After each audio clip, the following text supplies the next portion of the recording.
Hi hello నమస్తే అండి, welcome back to Krishna's kitchen. ఈరోజు వీడియో వచ్చేసి టేస్టీగా చేపల పులుసు అండి. చాలా చాలా బాగుంటుంది. ఒక్కసారి ఈ పద్ధతిలో పచ్చి చింతకాయ వేసి చేపల పులుసు తయారు చేయండి, చాలా బాగుంటుందండి. ఇంకా ఇష్టం లేని వాళ్ళు కూడా చాలా ఇష్టంగా తింటారు, అంత బాగుంటుందండి. అసలు నీసు వాసన అనేది లేకుండా చాలా చాలా ముక్క విరగకుండా చాలా చాలా బాగుంటుందండి. ఇప్పుడు అలాంటి చేపల పులుసు ఎలా తయారు చేసుకోవాలో చూసేద్దాం పదండి. ముందుగా దానికోసం చేపలు నేను ఇక్కడ 1 కిలో చేపలు తీసుకున్నానండి. వీటిని కట్టెపరిగెలు అంటారు. ఇవి వచ్చేసి ఇంకా ముక్కలు కట్ చేయకుండా ఇలా ఒక్క చేపనే 2 ముక్కలుగా కట్ చేస్తారు. వీటిని ఉప్పు, పసుపు, నిమ్మకాయ వేసుకొని నీట్గా కడుక్కోవాలి. అప్పుడే మనకు నీసు వాసన అనేది రాదు. ఇలా కడుక్కున్న తర్వాత ఒక 2 టేబుల్ స్పూన్లు కారం, మీకు తగినంత కారం వేసుకోండి. 1/2 టేబుల్ స్పూన్ పసుపు, తగినంత ఉప్పు వేసుకొని వీటిని బాగా మ్యాగ్నేట్ చేసుకొని ఒక 1 అవర్ పాటు పక్కన పెట్టేసుకొని, ఇంకేమీ ఎక్కర్లేదండి. ఉప్పు, కారం, పసుపు వేస్తే సరిపోయిద్ది. వీటిల్లో ముళ్ళు కూడా ఒకటే ముళ్ళు ఉంటుందండి, ఎక్కువ ఉండవు. ఈ చేపలు చిన్నవి కాబట్టి టేస్ట్ అయితే చాలా చాలా బాగుంటుంది. ఇలా మొత్తం కలిపేసుకొని ఒక 1 అవర్ పాటు పక్కన పెట్టేసుకోండి. ఇప్పుడు ఇందులోకి చింతకాయలండి, నేను కిలోకి ఇట్లా పెద్ద సైజు చింతకాయలు 2 తీసుకున్నాను. ఇవి నీట్గా కడుక్కొని ఇట్లా 2 ముక్కలుగా చేసుకొని ఇప్పుడు వీటిని ఉడికించుకోవాలి. మనం చింతపండు పులుసు వేయకుండా పచ్చి చింతకాయతోటి పులుసు పెట్టుకుంటే చాలా టేస్టీగా ఉంటుంది. ఇప్పుడు స్టవ్ మీద ఒక గిన్నె పెట్టుకొని కొంచెం వాటర్ వేసుకొని ఈ చింతకాయలు వేసుకొని వీటిని బాగా తోలు ఊడేంత వరకు ఉడికించుకోవాలండి. ఒక 2-3 మినిట్స్ ఉడికించుకుంటే సరిపోయిద్ది. చూడండి, ఇలా మెత్తగా ఉడికిపోతాయి. మనకి ఒక 2 నిమిషాల్లోనే ఉడికిపోతాయి. మనం ఇలా అంటే మనకు పైన తొక్కంతా వచ్చేలాగా ఉడికించేసుకోవాలి. ఇప్పుడు ఇవి చల్లారేంత వరకు పక్కన పెట్టేసుకుందాం. ఇప్పుడు దానికోసం ఉల్లిపాయలండి, ఇక్కడ నేను మీడియం సైజ్ 4 ఉల్లిపాయలు తీసుకున్నాను. ఒక 2 ఉల్లిపాయలు మాత్రం సన్నగా కట్ చేసుకుంటున్నాను. ఇంకా మిగతా 2 మిక్సీ పట్టుకుందాము. ఇవి మిక్సీలోకి కొంచెం ఇట్లా సన్నగా కట్ చేసుకొని వీటిని మిక్సీ పట్టుకోవాలి. గ్రేవీ కోసం ఇవి కొంచెం పేస్ట్ పట్టు వేస్తేనే మనకు గ్రేవీ అనేది బాగా చిక్కగా వస్తుంది, ఇంకా చాలా బాగుంటుంది. ఇలా 2 ఉల్లిపాయలు కట్ చేసుకొని ఒక మిక్సీ జార్లో వేసుకొని ఇందులోనే ఒక 5 పచ్చిమిర్చి వేసుకొని ఇవి కొంచెం కచ్చా పచ్చగా మిక్సీ పట్టుకోవాలి, మరి మెత్తగా పట్టుకోవద్దు. చూడండి, ఇలాగా కచ్చా పచ్చగా మిక్సీ పట్టుకొని పక్కన పెట్టేసుకొని ఇప్పుడు అందులోకి మిగతా 2 ఉల్లిపాయలు సన్నగా కట్ చేసుకొని ఒక 3 పచ్చిమిర్చి ఇలా చీల్చుకోండి. మొత్తం కట్ చేయకుండా లాస్ట్ వరకు అలా ఘాటు పెట్టేసుకోండి.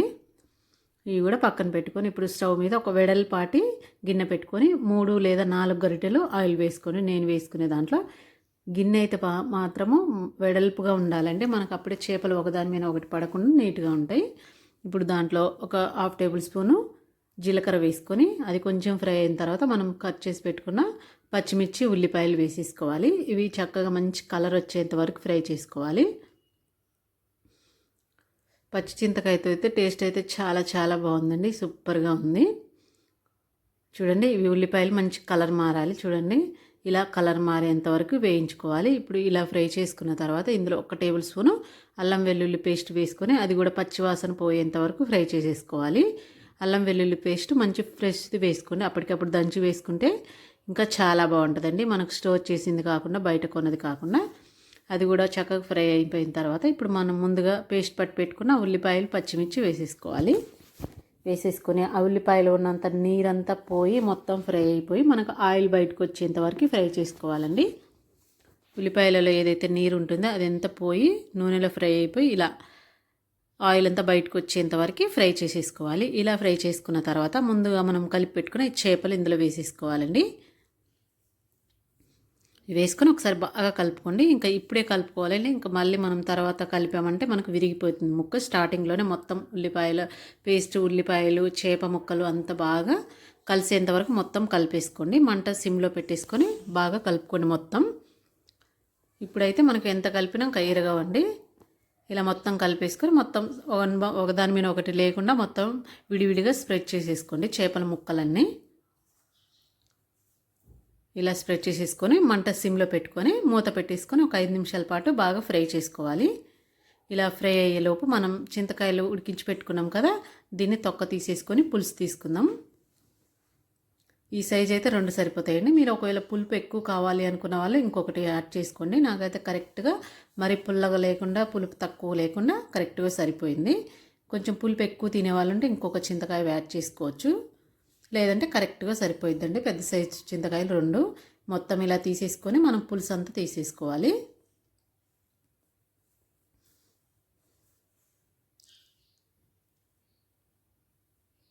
ఇలా తీసేసుకొని పక్కన పెట్టేసుకొని ఇప్పుడు చేపలు ఎంతవరకు ఫ్రై అయినాయి చూడండి మనకు ఆయిల్ అంతా బయటకు వచ్చేసింది చూడండి. ఇంకా మనము ఇప్పటి నుంచి మనం గరిటె అనేది అసలు పెట్టకూడదండి, చేప ముక్కలు అనేది ఇరిగిపోతాయి, మనకు బాగోదు.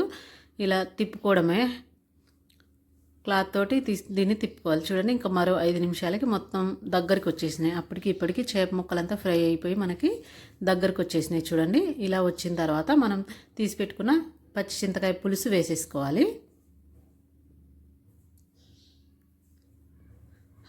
పులుసు వేసుకొని ఇప్పుడు తగినన్ని వాటర్ వేసుకొని నేను ఈ గ్లాస్ తోటి ఒక 1.5 గ్లాస్ వాటర్ వేసానండి. ఫస్ట్ ఒక గ్లాస్ వేసేసి చూసుకోండి, మీకు చారు అనేది ఎక్కువ కావాలంటే కొంచెం ఎక్కువ వాటర్ వేసుకొని, దగ్గరికి కావాలంటే కొంచెం. నేను ఆ గ్లాస్ తోటి 1.5 గ్లాస్ వాటర్ వేసానండి, కరెక్ట్గా సరిపోయిద్ది.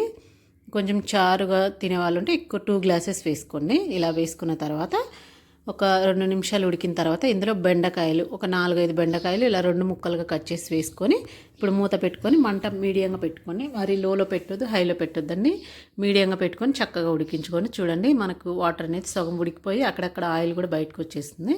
ఇప్పుడు ఈ టైంలో 1 table spoon garam masala, 1 table spoon ధనియా పౌడర్ వేసేసుకోండి. ఒక 1/2 టేబుల్ స్పూన్ మెంతి పౌడర్ అండి, మెంతులు వేయించి పొడి చేసుకున్నది. అంతకంటే ఎక్కువ వేసుకోవద్దు, అంతకంటే ఎక్కువ వేసుకుంటే మనకి చేదు వచ్చేస్తుంది, కొంచెం వేసుకుంటే సరిపోద్ది. ఇలా వేసుకున్న తర్వాత మంట సిమ్లో పెట్టుకొని మూత పెట్టేసుకోండి చూడండి. మరో 5 నిమిషాలకి మనకు చక్కగా ఉడికిపోయి నూనె అంతా బయటకు వచ్చేసింది. ఇప్పుడు కొంచెం కొత్తిమీర వేసేసుకొని తీసేసుకుంటే మనకు కూర రెడీ అయిపోయిందండి. కొత్తిమీర వేసుకున్నాక ఒకసారి ఇలా తిప్పుకొని మూత పెట్టేసుకొని ఒక 2 నిమిషాలు స్టవ్ మీద ఉంచేసి స్టవ్ బంద్ చేసేసి ఒక 10 నిమిషాల తర్వాత సర్వ్ చేసుకుంటే సూపర్గా ఉంటుందండి. చూడండి, నేను ఒక 10 నిమిషాల తర్వాత చూపిస్తున్నాను. చక్కగా ఉడికిపోయి మనకు ఎంత బాగుంటుంది అసలు, ముక్క అనేది ఎక్కడ ఇరిగిపోకుండా, టేస్ట్ కూడా చాలా బాగుంటుందండి. పచ్చి చింతకాయతోటి సూపర్ కాంబినేషను, టేస్ట్ అయితే చాలా బాగుంటుంది. ఒకసారి ట్రై చేయండి. ఈ చేపలతోటి, ఎస్పెషల్లీ ఈ చేపలతో అయితే పులుసు చాలా బాగుంటుంది. ఇంకా పచ్చి చింతకాయలు కాబట్టి టేస్ట్ అయితే అదిరిపోతుంది. ఇష్టం లేని వాళ్ళు కూడా తింటారండి ఇలా చేసి పెడితే. అంతేనండి, నా చేపల పులుసు నచ్చినట్టయితే ఒక లైక్ ఇవ్వండి, మీ ఫ్రెండ్స్కి రిలేటివ్స్కి షేర్ చేయండి. ఇంకొక వీడియోలో మళ్ళీ కలుద్దాం. Thank you for the watching. ఇలాంటి మంచి మంచి వీడియోల కోసం నా ఛానల్ని సబ్స్క్రైబ్ చేసుకోండి.